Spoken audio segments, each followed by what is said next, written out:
My heart is moved by all I cannot change. So much has been destroyed. I have to call my lot with those who, age after age, perversely, with no extraordinary power, reconstitute the world.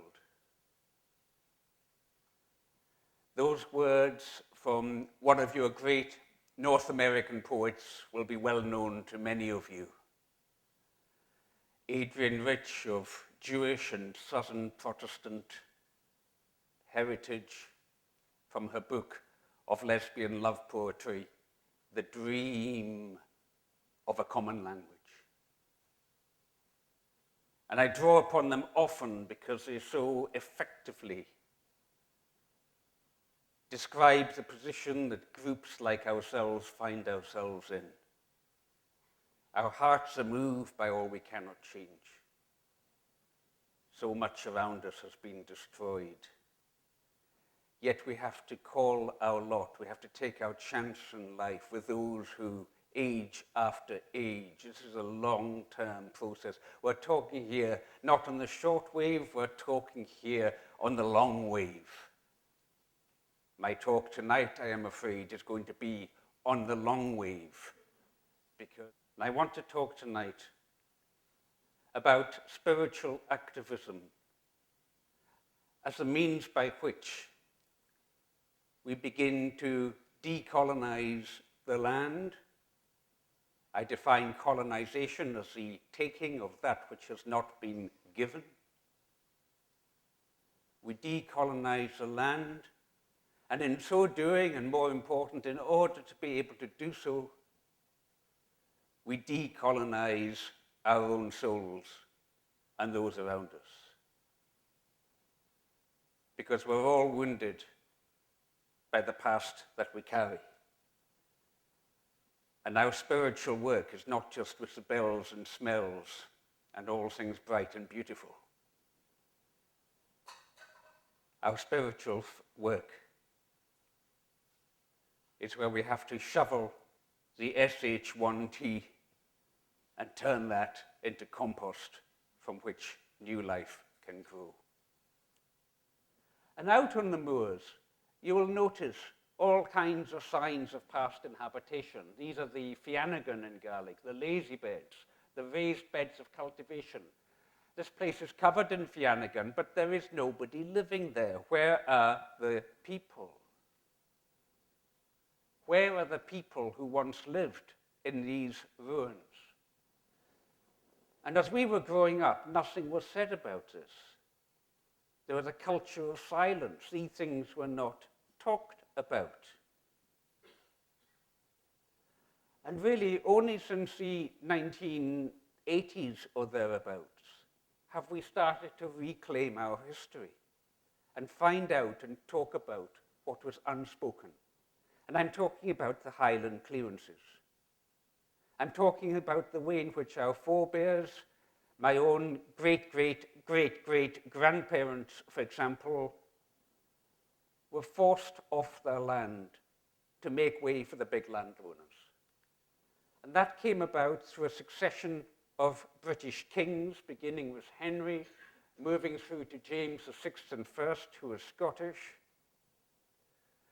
whose idea was modernity, whose idea was the commodification of land, whose idea was to sow the seeds of what we would today call capitalism, the control of capital over land redefined as property or real estate, no longer defined as God's providence, no longer defined as that which is held by the divine as a gift to be lent to human life, but instead to be owned and manipulated and used to rack rent out of those who are less fortunate, rent being a rich man's tax on a poor person. Backing them up, they made use of whatever religion they could, particularly the Protestant religion, which was captured from its noble intentions, captured and put to effect by the powers that be at the time as a means of telling people they should be obedient, and that if they suffered, if they were sent off their land and dispatched to Canada or Australia, that was God's punishment for their sins. And so T.S. Eliot here says, he talks about how in the 17th century there was a dissociation of sensibility. I had to look it up in the dictionary. A breaking down, a breaking apart of sensibility, the ability to feel, the ability to sense. We lost the ability to feel, in other words. There was a dissociation of sensibility that set in, from which we have never recovered. While the language of the poets became more refined, the feeling became more crude. In other words, we shifted from the heart into the head, as reflected in literature, in Eliot's view. And in some cases, this exposed what Eliot called a dazzling disregard of the soul. And so we're talking about modernity, which I would classify as beginning around the 16th century, so on, beginning with the Reformation, basically, in effect. We're talking about the way in which modernity created the conditions by which land could be colonized. And at the same time, this could be done in disregard of the soul, in disregard of the soul of the people who had settled in those places previously. Now, in Scotland, these changes that came upon us led to various so-called Jacobite uprisings in 1715, and the major one in 1745 was Bonnie Prince Charlie here. And that uprising in 1745 was brutally put down in 1746 by the last battle on mainland British soil, the Battle of Culloden. And basically what that was about, and particularly the violent oppression, the rapes, the burnings of villages, the hunting down and murdering of clansmen that followed Culloden, what that was about was the internal colonization of the British Isles. In order to colonize other parts of the world, you first of all had to secure your own boundaries. You had to colonize internally. And basically you had a dominant class, a feudal class of people, colonizing what were traditional tribal, otherwise known as clan structures, and putting those under control, banning the Gaelic language, banning the poets, banning all sources of cultural resistance, and turning our people into good foot soldiers for the empire, so that we could be sent off to do the same again to Africans, or Australian Aboriginals, or First Nations in North America, and so on. And that is the often untold and uncomfortable to acknowledge history of many of our backgrounds, what happened in those times. The people who were left in power were those who were prepared to do the bidding of the British Empire, people like the Stuart Mackenzie family here. And they kept control. This is a family that owned the whole of the Isle of Lewis in the 1800s. And that one of the ways in which they kept control was through evangelical religion. So Lady Stuart Mackenzie, for example, hand-hunted evangelical ministers from the mainland, particularly the Reverend Alexander MacLeod here, who kind of started it all. And they put these in place, and then ministers, like specifically this minister here, then used his power to have people cleared from the land, to have people pushed off the villages, so that he would have more land for himself. That said, it is important to say that you cannot control the Holy Spirit, and that some of these evangelical ministers started to see what was going on. And when the Free Church was founded in 1843, when that was founded, that was a people's church aimed at getting rid of landed patronage over the appointment of ministers. And that many of the land reformers came from out of that Free Church tradition. So in a way, you kept the Protestant conservative evangelicalism and yet rejected where it had come from. Now, when the people resisted being thrown off their land, the British state sent in the Marines, like you see in these newspaper illustrations here, It was gunboat diplomacy being pioneered at home. And these clearances carried on into the photographic record. Here's an eviction in North Uist in 1895. And imagine, if that is your forebears, if that is the untold story of the people with names like Mac, something or other, perhaps in your families, what was that doing to them psychologically? When they were dispatched onto the emigrant ship, ships like the Hector that sailed to Pictou, what were they carrying with them in their dejection? When they arrived in Canada, and the only way they could survive was perhaps by joining the military and doing the same to First Nations. What did that do to their souls when the oppressed have no option or very little option but to become the oppressor and to justify being the oppressor in the course of so doing? You have in Canada here the same bedrock, the Baltic and Canadian shield of Lewisian knights named after my island.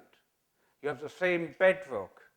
You have another indigenous people sprung from that bedrock. But what happened to those indigenous peoples? And we know full well that in so many places, they were forced into reservations. When I work in Glasgow with poverty, as Elaine mentioned, we now see these poor areas of our city as our urban native reservations for the poor who are left behind. And many of you will be familiar with the thinking that historians have been doing in recent years about this coming from a doctrine of manifest destiny. The idea that the white man was given a God-given destiny. It was self-evident, it was manifest to rule over the world. So here is the spirit of manifest destiny, bringing the settlers with their railroads and all the rest of it, and the poor First Nations people being hounded out of their own homes. That is colonization. It's so uncomfortable. The first time I spoke in Prince Edward Island, a woman came up to me afterwards and said, "Our farm is only 400 acres. That's okay, isn't it?" I said, "It's not for me to say what's okay or not, but what's the average land holding of a First Nations family up in Eskasoni there, up in the local reservation?" Then you see it. Then you see the structural injustice that we're complicit in. And in Quakers, we have a noble history in many respects, but just as with the Quaker role in helping to end slavery, there were Quaker slave owners at the time. So there were Quakers involved, for all the best reasons, as they saw it, in the oppression of Native Americans. You don't want to ask too many questions, otherwise you start picking the scab on your own privilege, picking the scab of your own privilege. And it's very hard to hold on to privilege if you lift the scab and the blood starts to flow.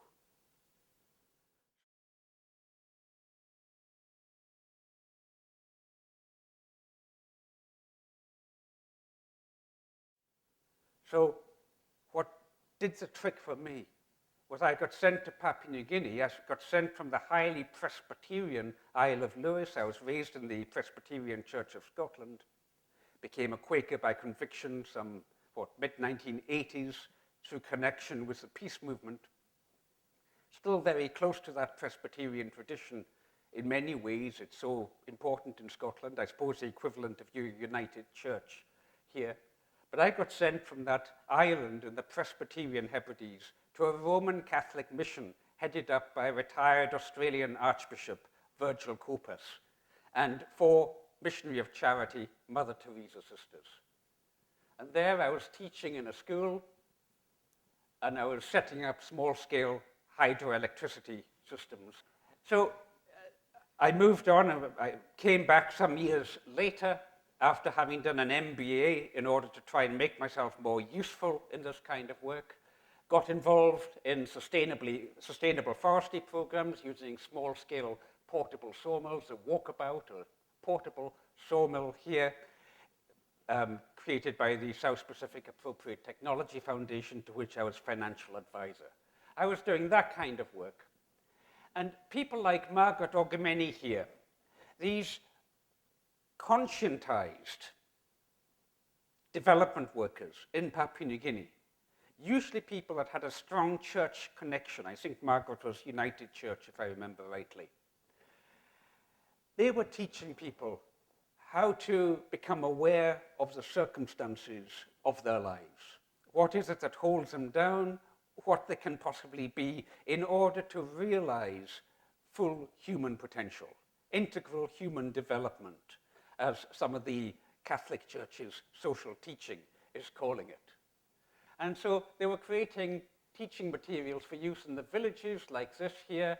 So here you see the traditional village, and along comes a man with a chainsaw and a logging contract.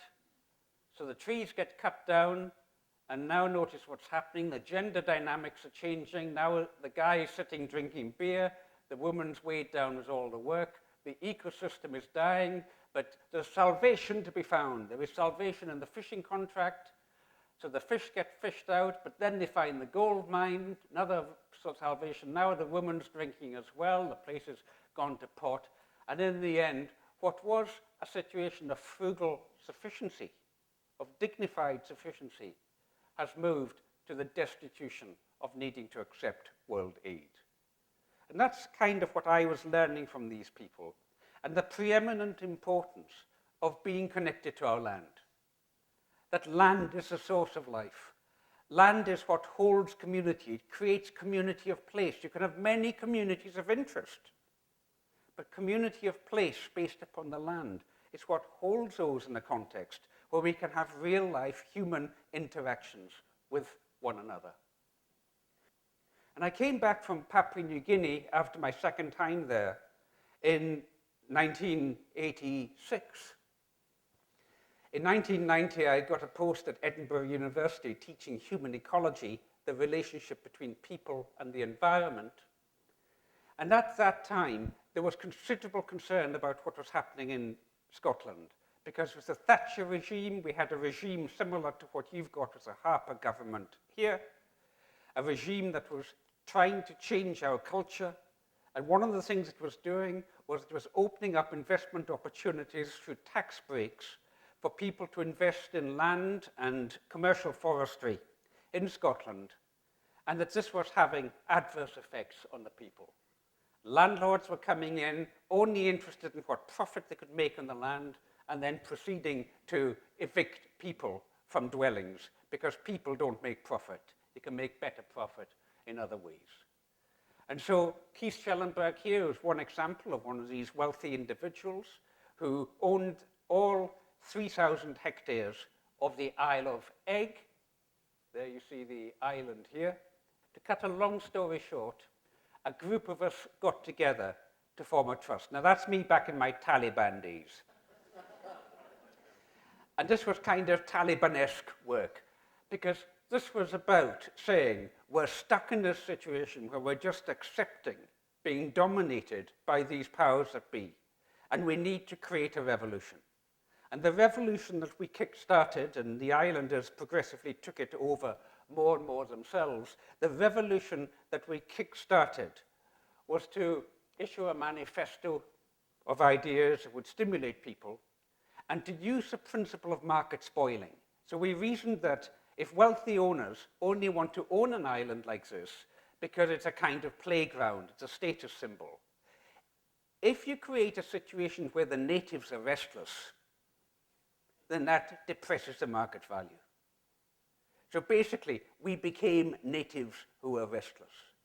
And tied in with this was a whole cultural thing of storytelling, of music making, the fashion music, big crossover with Nova Scotia, because it was around this time that we started to discover that we had all these cousins over in the maritime provinces of Canada here, and you were holding on to some of the traditions we had lost because we'd had them beaten out of us. All of that discovery, that cultural reawakening came about. And so we formed the trust, and then the newspaper headlines started rolling in. It started getting uncomfortable for landed power.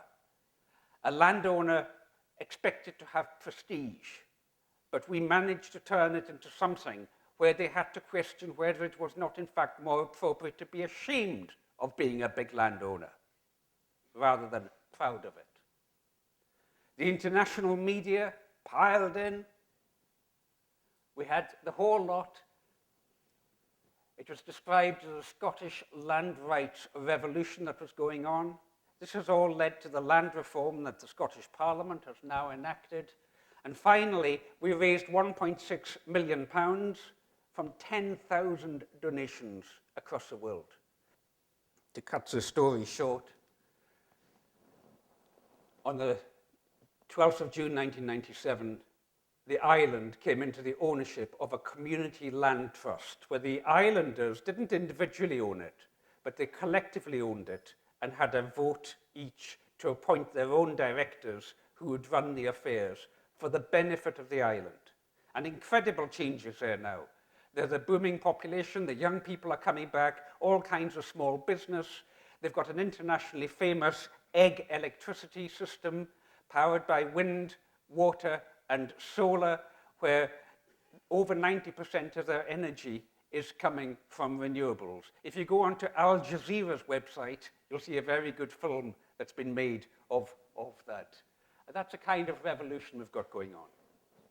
And the basic method that we were applying was something that I had learned in Papua New Guinea implicitly, in that context of liberation theology, with those Catholic missionaries and with those empowered Papua New Guineans that I was showing to you earlier. That you need to start by remembering that which has been dismembered. You need to recover your history, get the stories being told again. Then you revision how the future could be, as the book of Proverbs says, without vision, the people perish. And only then can you reclaim what's needed to bring that new vision about. And I was getting a lot of that from having started to read Gustavo Gutiérrez's liberation theology from Peru. Gutiérrez defines to liberate as to give life. And Gutiérrez is very useful. He basically says there's 3 levels of liberation. Liberation theology, I define it as theology that liberates theology itself from the knots and blockages it gets tied up into. There's a social level of, quote, liberation from social situations of oppression and marginalization. Some people don't see beyond that.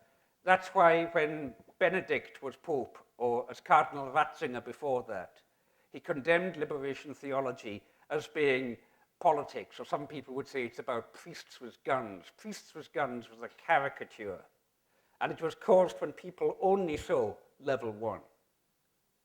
More important, at level 2, the psychological level, as I call it, these are my headings, which Gutiérrez describes as a personal transformation by which we live with profound inner freedom in the face of every kind of servitude. And then level 3, the spiritual level, liberation from sin. And Gutiérrez defines sin in a very interesting way. Sin which attacks the deepest root of all servitude. For sin is a breaking of friendship with God and with other human beings.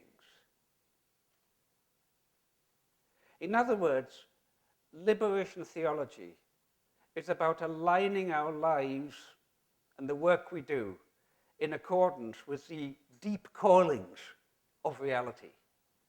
What the Buddhists and Hindus would call in accordance with the Dharma, the opening of the flow of life, in which we live our karma, our work.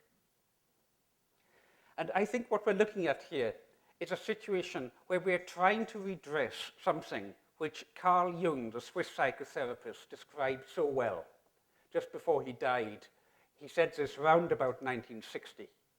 He said, modern humankind does not understand. We do not understand how much our rationalism has put us at the mercy of the psychic underworld. We have freed ourselves from superstition, or so we believe. But in the process, we have lost our spiritual values to a positively dangerous degree.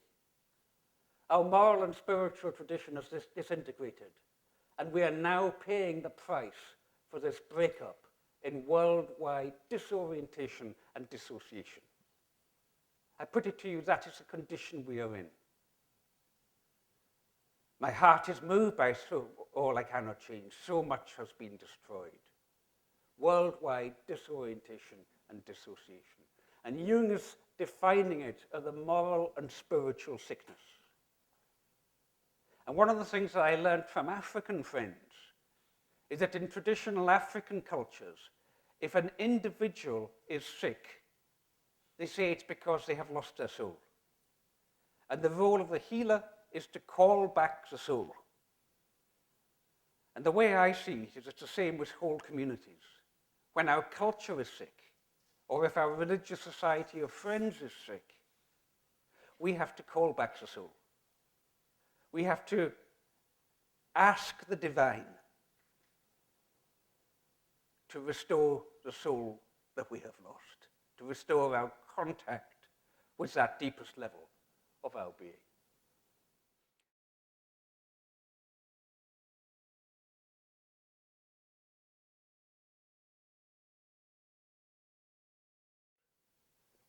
And so I came back from Papua New Guinea and I found that the proposal was to create super quarries, to create massive quarries in various parts of the Scottish Highlands, notably in Harris, in order to expand the network of motorways in the south of England.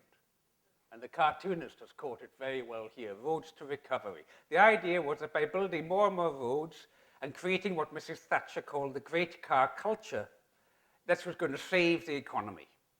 Economic salvation, once again. And so the proposal was to turn this mountain into the biggest roadstone quarry in the world, shipping it out to the south of England and possibly even shipping it over to America. It would be the flagship of Redland, the company that was behind it. It would create hundreds of jobs, we were told. There's one of the corporate executives, John Levers, and he has lowered the village signpost, he's lowered it down, he just turned it round to suit the convenience of his photograph. That, in a nutshell, says what these corporations do when they come into your community. They twist your reality. And here's the company's PR making out that it was going to be a kind of modest scar on the environment, making out that it was a pretty ugly-looking place, all pretty muted colors. That is the reality of what the mountain looks like from its foot at St. Clement's Church, an ancient medieval church that you have there. That is the reality of what we're talking about. A national scenic area, the equivalent of a national park. And so, basically, all kinds of environmental groups started campaigning on this, including local people like the councillor Morag Monroe, and a curious role was played by this man. You might have recognized him from the picture of the cave that I showed you earlier, Shawnee Macaulay. Because Shawnee was voted by the community, he was voted by the whole community to represent their interests to the company. It was called the Quarry Benefit Group. Its aim was to look at what benefits and disbenefits the quarry might bring to the island. He's also a church elder in the Presbyterian Church of Scotland. Now, we played all the conventional cards. There's a paper I wrote about the ecological economics of it all. Economics, environment, cultural, etc. And none of it was going deep enough. It was pretty clear that this quarry was going to go ahead. We weren't getting deep enough traction. And you see, it's then that you start to become a bit desperate.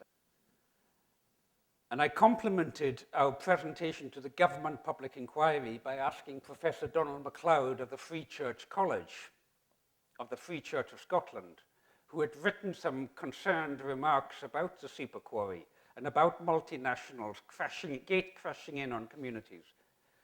I complimented it with him. So we had myself, the Quaker, saying that quarrying on that magnitude can only be justified if it is in accordance with love. We had Professor MacLeod saying that we have to ask whether a quarry of this magnitude would deface the manifestation of God's majesty in accordance with Calvin talking about the creation being the beautiful theatre of the creation. So would we be disfiguring creation from serving that function of a beautiful manifestation of the divine nature? And we had Chief Stone Eagle saying, it is our teachings that if we abuse the earth, Mother Earth will rid herself of the offending parasite. Now, none of this cut any ice whatsoever with the government inquiry reporter. It got that much of a mention in the 5 volumes or whatever it was of her inquiry report. It made no official difference. But it had a huge impact, particularly on some key people in the community, in terms of opening up depth of perspective. And so we stand at the crossroads and look and ask where the good way lies and walk in it. Whew. You see, when you start tying in with this in your activism, it gives you courage, it gives you strength, it gives you a sense of legitimacy. It conveys a kind of power through you that perplexes the opponent, who doesn't quite understand where this is coming from. And at some deep level in their own psyches, and maybe in their dreams, is troubled by it, is thrown off balance by it. Well, here was the outcome of the public inquiry. Stone Eagle to fly in for battle to stop super quarry. Inquiry asked to consider God's opinion of super quarry. And so on. The media loved it internationally.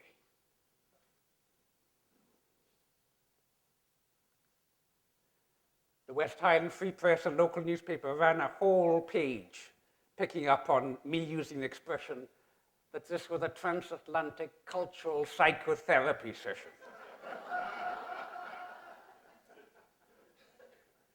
They were making fun of me, of course, because this newspaper supported the quarry, and yet at the same time, in reporting what was said, it got the message across. Sometimes you have to allow yourself to be made fun of in order to get the message across. And I wrote articles like this for the Stornoway Gazette when Mammon comes marching in.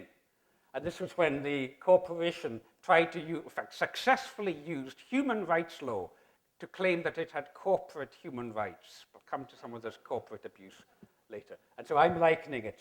I'm saying that this is blasphemous and idolatrous. So you see, you really got me in Old Testament prophetic mode here now, denouncing blasphemy and idolatry of the corporation by claiming God-given human rights for commercial entity whose main purpose is to make money.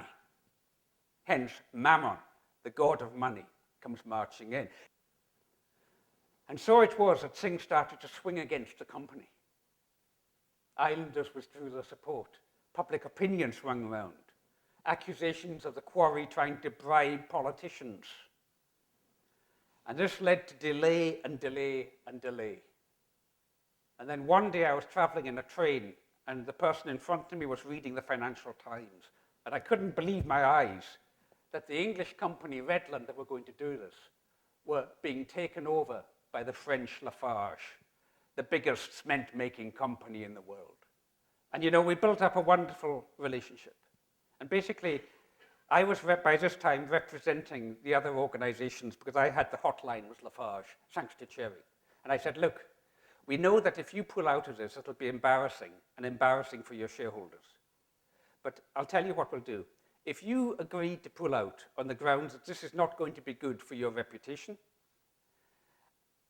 it's not going to be good for the community, it's not going to be good for the environment. If you agree to pull out, we will give you a dignified exit strategy.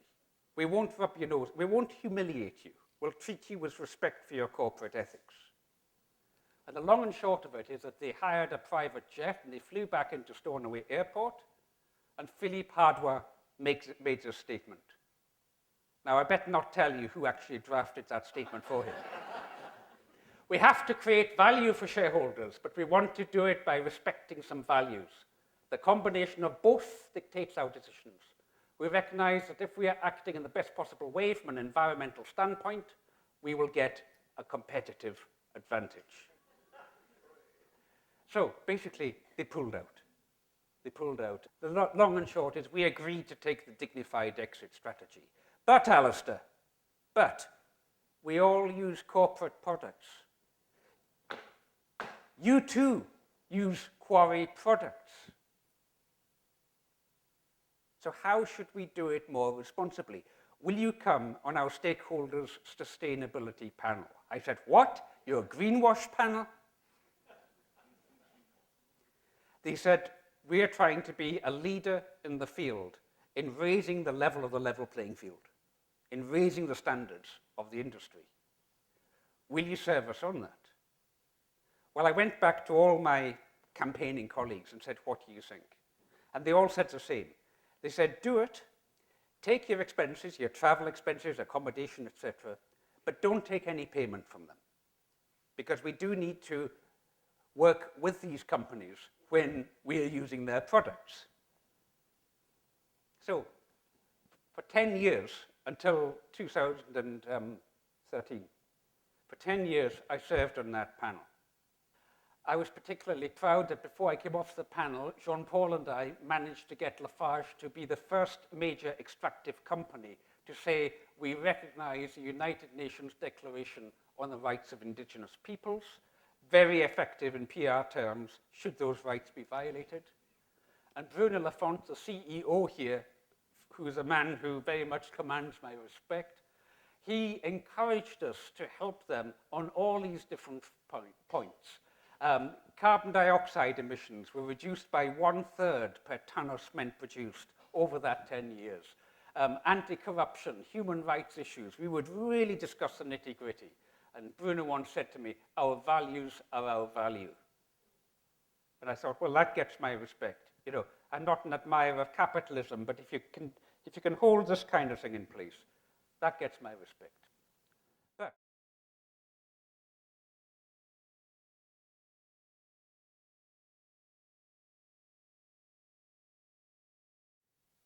I've been asking you over the past couple of days, what are the burning issues coming up for friends in Canada?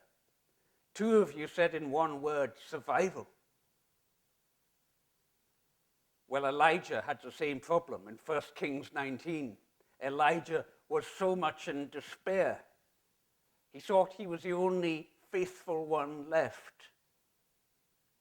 And he goes up the mountain and he says to God, take my life. There's no point. My enemies are onto me. It's all over. And you may remember the story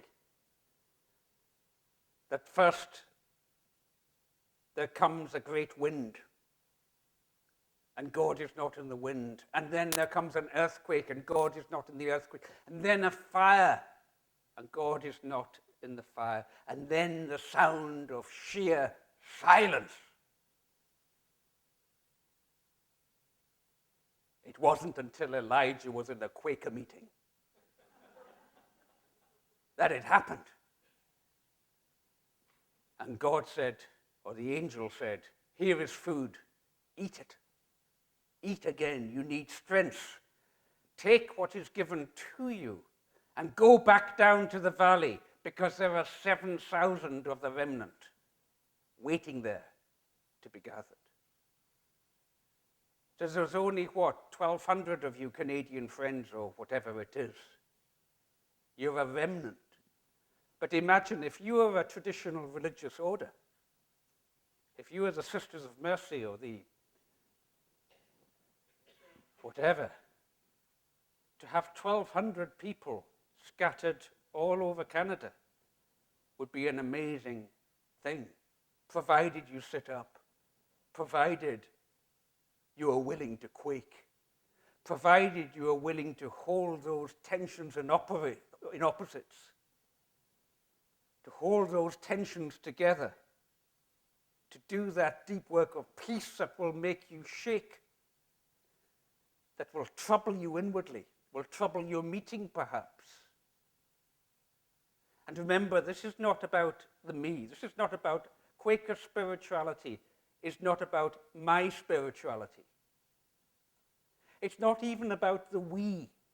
of the meetings spirituality. It's bigger than that. This is bigger than the me or the we. We are talking about a tradition that is getting on for 400 years old, that accepts the mystery of the other, that accepts when you move out of the control zone of the ego and the head, and you move into the heart, when the mani, or diamond of the mind, rests undivided into the Padme, or lotus of the heart, Om Mani Padme Hum. God is when the mind is rested into the heart, Hum, undivided, or however you want to pronounce it according to different regions where that mantra is used.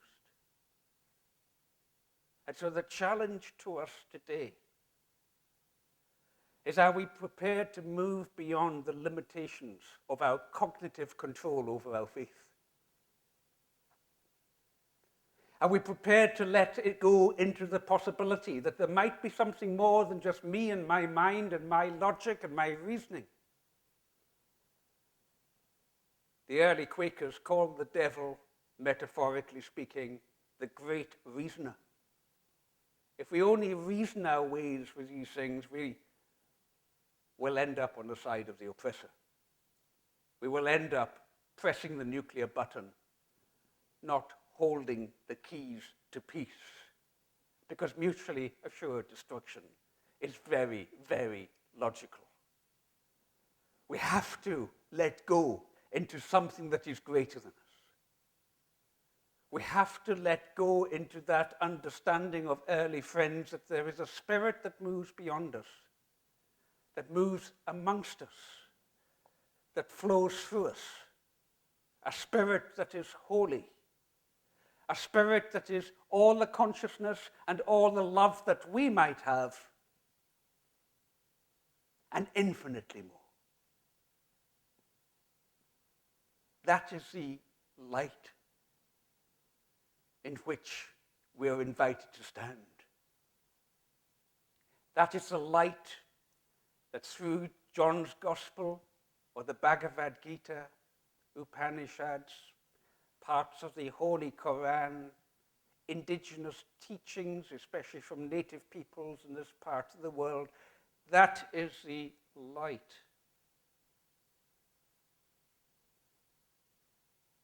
that we must hold the keys of peace in. Do not be lazy. Sit up.